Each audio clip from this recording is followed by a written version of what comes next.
Hi YouTube, my name is Eric. This is not my typical video. Most of my videos is about mental health, mental illness, suicide awareness, sobriety, having a little bit of fun. This video is how we caught a sexual predator on social media. Uh, Not something I thought I would ever experience, but I wanted to share with you the experience that we went through as a community and what we did and the steps that we took to make sure that people were protected and the predator was reported.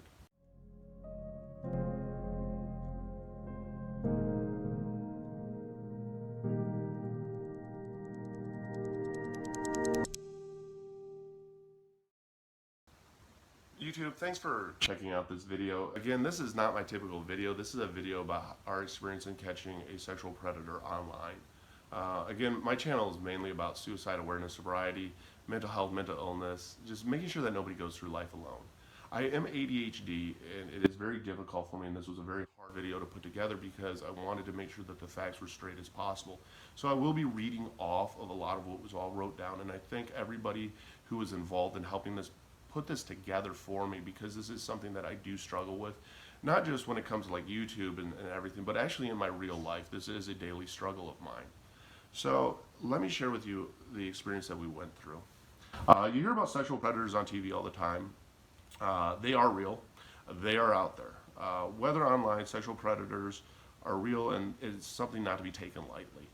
I want to talk to you today about what we went through in our Discord community and how we dealt with it from start to finish.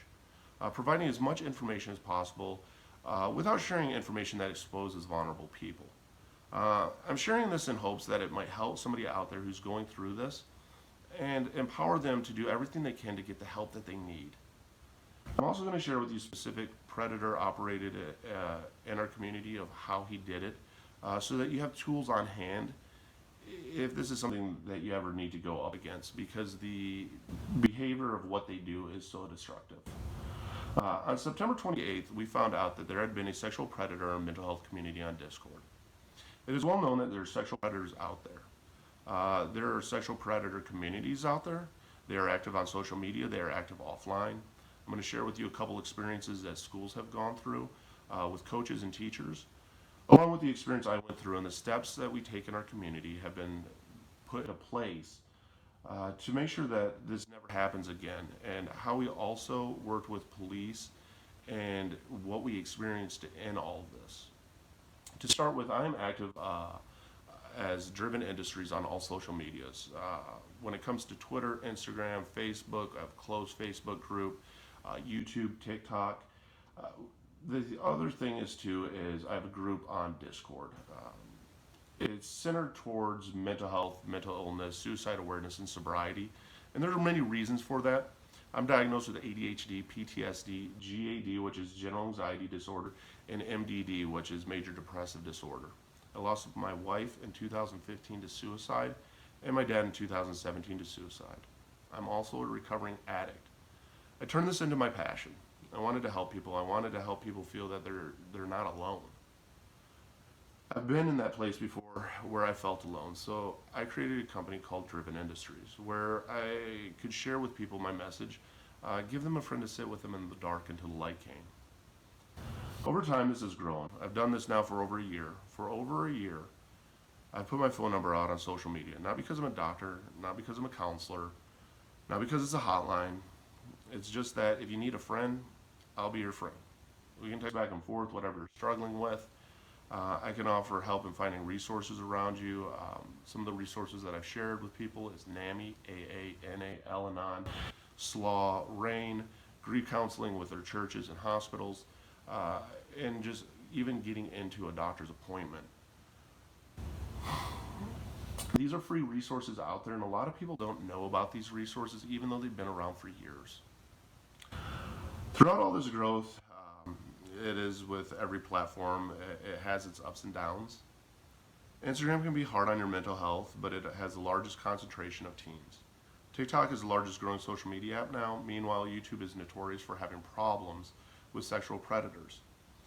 Their new policy for removing comments on content involving or for children show how ill prepared most online platforms are for these sorts of situations. The reason the comments were disabled was that predators were using the comment section to alert other predators to timestamps in the videos for other predators to watch children in vulnerable positions. Being active on all of those, I felt that with sobriety, mental health awareness, we can make a difference, and it's a community, and it's not without its challenges. Back in January, I ended up joining Discord server. I had Discord because I'm in a guild on a game that I play, and it was required. Well, I learned that there was a recovery community, so I went and I joined it. I'm part of the recovery community offline also. I'm very active in AA and in NA. I like the idea so much, I wanted to create my own mental health community. I wanted to create one where you could go, it was a safe space. People with depression can have compassion, empathy for others with depression. We know what it's like. We know what it's like to struggle to brush our teeth and just make it out the front door. So I created a mental health Discord community called Warriors of the Day. I was the very first member. Here's my ID right here. As you can see, I created this server in February. As time went on, the server started to grow. All of my social medias have continued to grow. My largest platform right now being TikTok, followed by Twitter, then by YouTube. As it continued to grow, I would tell people, hey, if you want a community out there of just support and you don't want to feel alone, there is this option for you also. And essentially it is my Discord, but I always wanted it to be an our Discord, a we Discord, because it shows the community, it shows the bond together, because it's not a fan-based Discord. The community, as it started to grow, I never thought that it would have what happened to it happen. I never thought that one of the things I'd have to deal with is a sexual predator. We've been concerned about trolls, people coming in and trying to trigger people on purpose. I had an admin who joined at the end of March, very active in April, all the way until she left in August. All the security measures that she put in place are actually still in place. The only changes that were made was removing her ID from public posts because she was no longer in the Discord. There are security measures again to Discord, including the other guidelines that Discord has as a community itself. When we find someone who's underage or someone that we know has been kicked off of Discord previously, we let them know why, we ban them, and we boot them. So there is an entrance process. You can't just come into Discord and flow through here and there. They actually have to go through an entrance process. We try to make sure everyone is greeted by an admin or moderator to introduce them to the community. We know that it can be a bit overwhelming. When I started this, it was just myself, but as of right now recording this, we have roughly almost 800 members. It's a decent sized community, and it's not a fan-based community. I may be on YouTube, I may be on TikTok, Twitter, all of that, but it's not about me. That's why on the Discord, my username isn't Driven Industries. I go by Zinc on the Discord. I do live streams on TikTok, I do live streams on YouTube. The more people hit me up that they're struggling, I do talk to them. I introduce them to Discord because there are people there that they can relate to. There's other people going through the same thing that they're going through. As it's continued to grow, we had the unthinkable happen. That was the discovery that somebody had been part of the community, was found to be a convicted sexual predator. His name is Chris Sorensen. Here are the events that led to us finding out what he had done well there, and the steps that we took, and the fallout that happened. Chris Sorensen is active, or was active, I should say, on TikTok, Twitter, Instagram, Facebook, and YouTube. Currently active on all the social media sites, but not banned. The only site that banned him, actually, and removed his accounts was TikTok. He then reactivated his accounts on TikTok, and they actually got rebanned again. I didn't just report his account, I posted a video about him. Getting the entire hashtag Driven Family community on TikTok to report his account. They were fast to move, got all over it, all of his accounts that were banned. I posted the video, has over 13,000 views on it. If you look at the comment section, people started to call out the different IDs that he was switching to as it was going on, because Chris was trying to get around this ban and around his account being reported. As of today, TikTok is the only community where he has removed all their platforms he's been reported on, but his accounts do remain still active. To add to this, he wasn't just on our server. We don't know what other servers he was on, and there's no way to know what servers a person is on if you aren't also in those servers.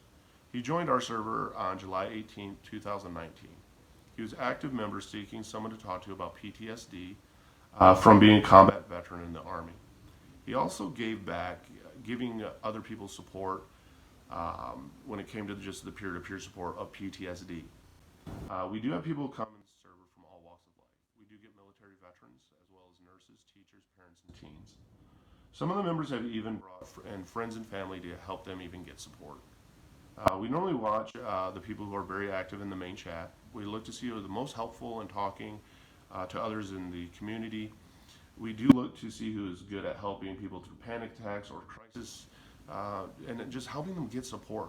We do this to pick out who might be a good moderator, someone to weed out the trolls, to be there during our slower times.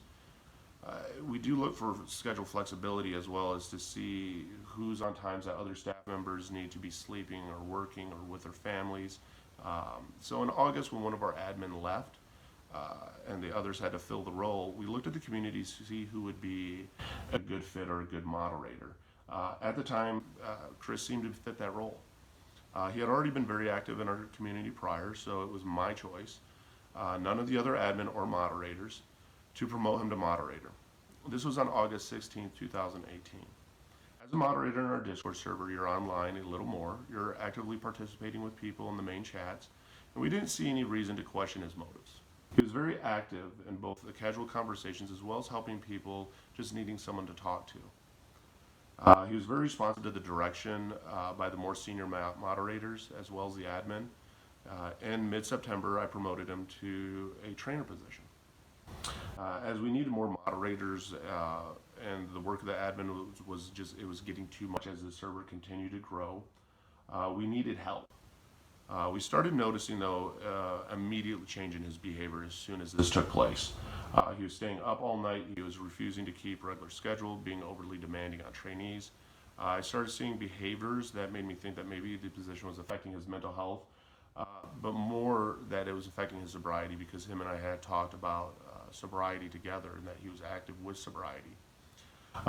We talked to him. We told him he needed to take a day off. He needed to take a break. That night there was an incident where a trainee was threatened with a demotion for having a bad night mentally, and that's something that's not accepted. That was the last straw. He was confronted in a group chat within the server. His response was to leave the chat and then leave the server, which at that time one of the admin banned him from the server. That was the morning of September 25th. He was told that he needed to take some time to think about his goals on the server and to take time to discuss with his therapist and sponsor, along with giving me his sponsor's information so that I could talk to his sponsor myself. On the morning of September 28th, around 3 a.m. Eastern Standard Time, two of the admins were alerted to some inappropriate messages that he'd sent out to an adult member when she reached out for help. The natures of the messages won't be shared by any of us, and it's not our story to share. But it is clear that this was not okay. It was clear after this that there was more that meets the eye. We found out that he had created his own private server a while back, and suddenly became active the day he was banned in that server. He had been taking teenagers into DMs and DM groups for training rather than keeping it on the server where we had oversight. So it was something that we could not oversight over, and nobody notified us to let us know that there was these private DM chats going on, which that now has been corrected also. Unfortunately, the way Discord works, we don't have access to DMs, so we don't have access to what he said to all of them. We gathered the information we could, decided it needed to be reported. So a search was done by our US-based admin, Jenny Burns. She did a background check on him and discovered he was on the Georgia sex offenders list. What we ended up doing next was she ended up calling the non-emergency line of the county he lived in, filed a report, and left her number as a contact. She was then contacted by a deputy who gave her information on what they needed as evidence, and the staff went to work collecting as much information to pass on to the detectives. As we're dealing with all this, we're finding out how blind we are to how slow these processes are once you file a report. Reading and watching the news reports where FBI has contacts with a school where a teacher or coach is being investigated for child porn and asks them to keep the predator on staff and still in contact with potential victims is absolutely mind-blowing. The more members that have now shared their own stories, it's heartbreaking. Some of the people have gone years before someone listened to them, and that they were being treated badly or abused by predators in their own lives. Most of them were trusted family members and friends. We feel a bit helpless, but not completely hopeless. We use the questions, the members that got involved, and the questions that we used came from Katie Morton's 7 Signs of Grooming by a Sexual Predator video. Highly recommend that for its great tips for adults and teens. It made the job a lot easier actually for us. The hard thing about all this is that he was using the situation of peer-to-peer support in order to prey on vulnerable people. Because of that, we realized that we have to be much more vigilant in the Discord server to make sure people feel safe as possible and to give them comfort. Which is why our private Discord server, we share the image and we shared the screenshot of his registration on the Georgia sex offenders list. Now, anybody is free to search the registry, whoever you want. It's important that we let you know Megan's Law is a public sharing that is there for knowledge purposes, and it is also stated that if anything happens to this predator and any kind of retaliation, it does now give that predator rights. So one of the things that we did ask is that anybody who shares it does bleep out his address, because we didn't want any violence happening towards him that would give him rights to combat what we were trying to accomplish with the authorities. Now, during this time we're gathering the information for the deputy, the community came together to support each other. Some of the people weren't ready to process what happened, and we kept main chat, like the chat of the Discord, we kept it very lighthearted. And it was full of people talking to each other about how they felt, what they went through. And it was actually pretty inspiring because you could see the empowering of the members that felt the need to share their experiences with the mods and with the admin. The admins and mods stayed on, working anywhere between 5 to 20 hours each to help people share their stories and process what happened.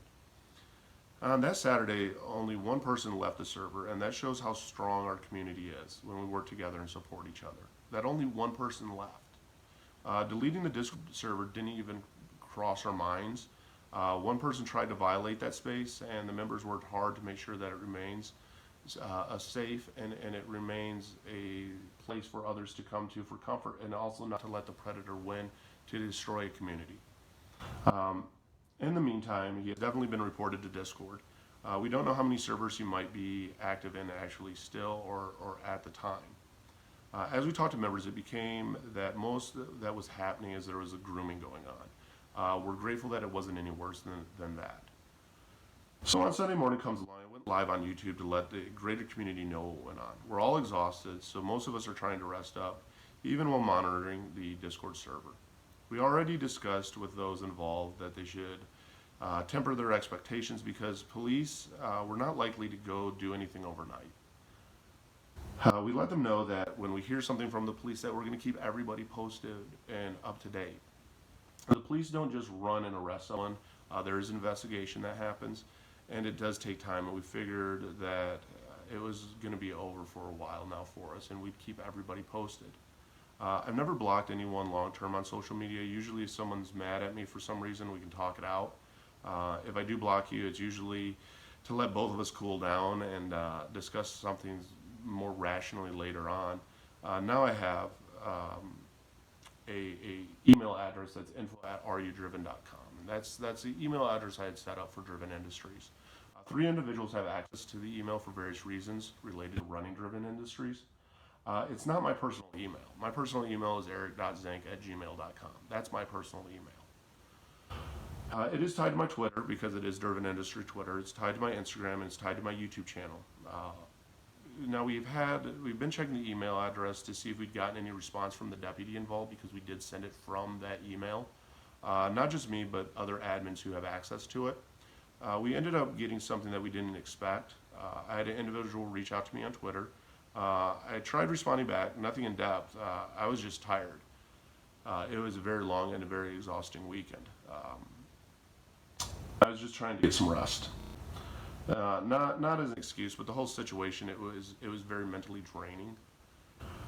It's been a week, and we're still taking off time for self maintenance and also giving out as much support as we can in the server. One of the admins ended up seeing a string of DMs in my email. Didn't even go into detail of what the contents were. Here's a screenshot of what it looked like. They're not even opened.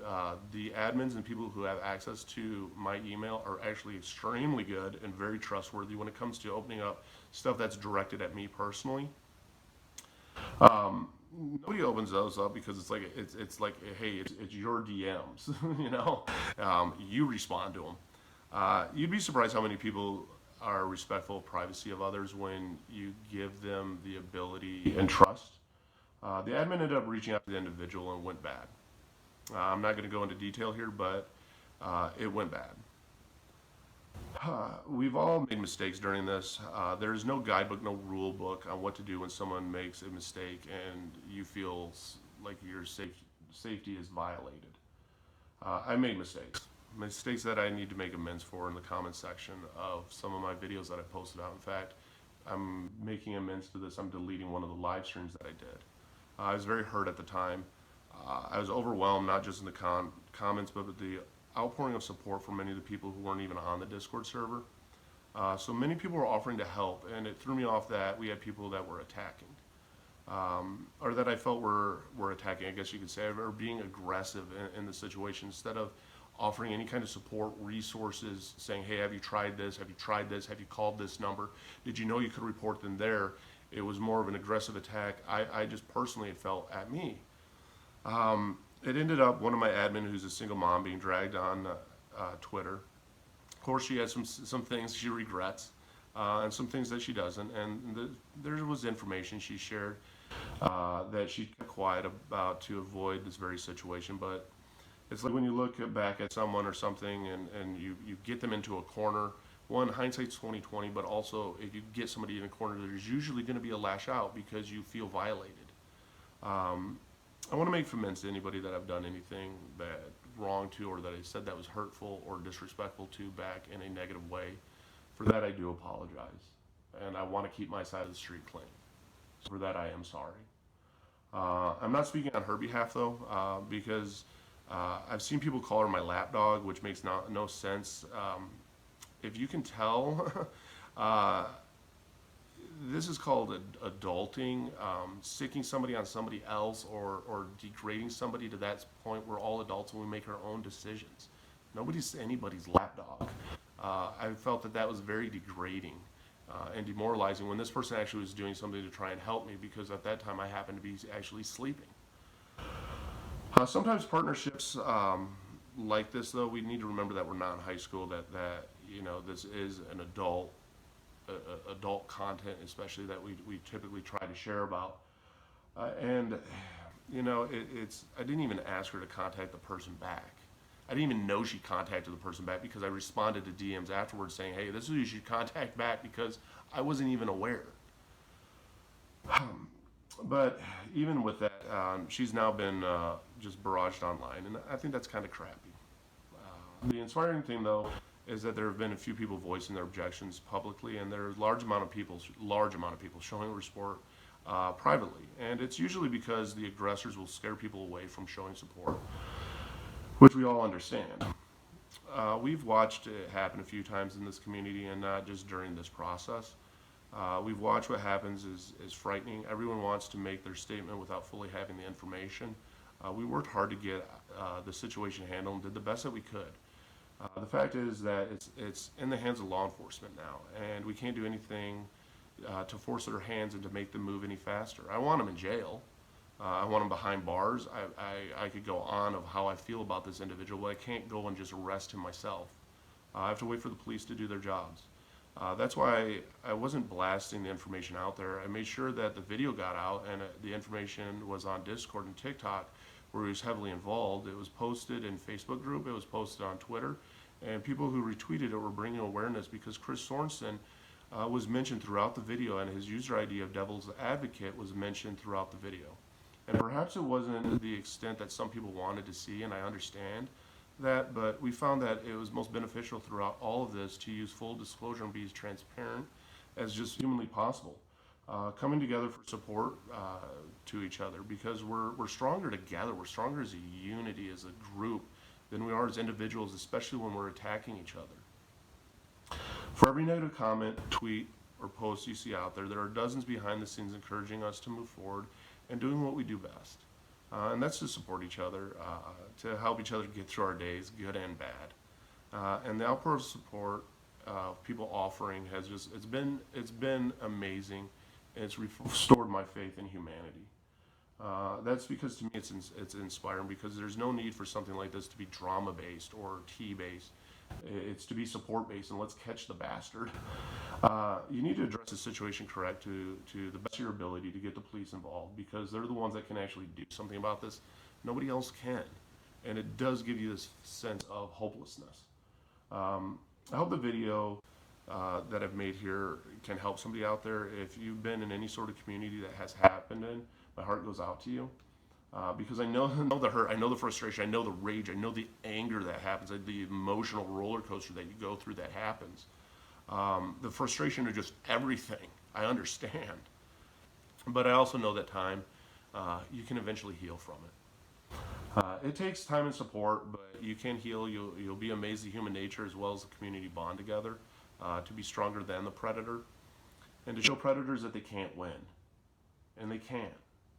They can damage, they can hurt, but they cannot win. You've experienced anything like this and have any tips or experiences of how you or your community outed the predator, please comment below. I'd love to have it in the comment section so that we have as many tools and ideas out there as humanly possible. Because again, it's a together thing, it's a we thing, it's a us thing, every single day fighting through together to make a difference. And it's something that nobody can prepare for, and nobody could have ever prepared me for. And I will say this, that throughout all of this experience, it has been growing, and it has been inspiring, and it has been hurting at the same time. I accept all responsibilities on my part, and I make amends and apologize again to anybody out there I was rude, aggressive, ill-natured to. Being tired, angry, frustrated at the situation is not an excuse. I still have control as a human being over my emotions and the decisions that I make. And I made some of the wrong decisions. So for that, I do apologize.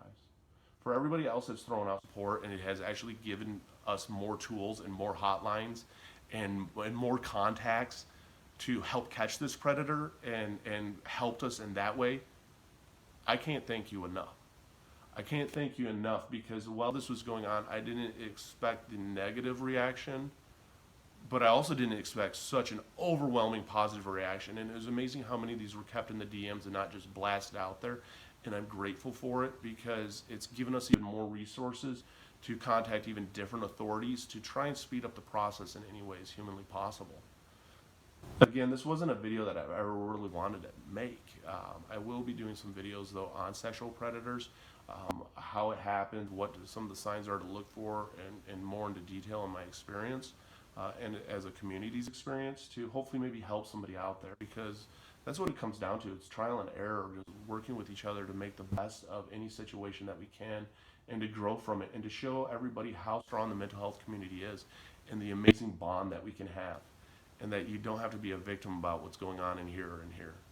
So I appreciate you for watching this. I hope that this clears up for a lot of people. And if you need anything, feel free to reach out to me. If you have any questions, feel free to reach out for me. And again, if you have any resources or tools that help in this situation, please comment them down below. If you haven't hit the like and subscribe button, hit the like and subscribe button. I'd love to have you along for the journey.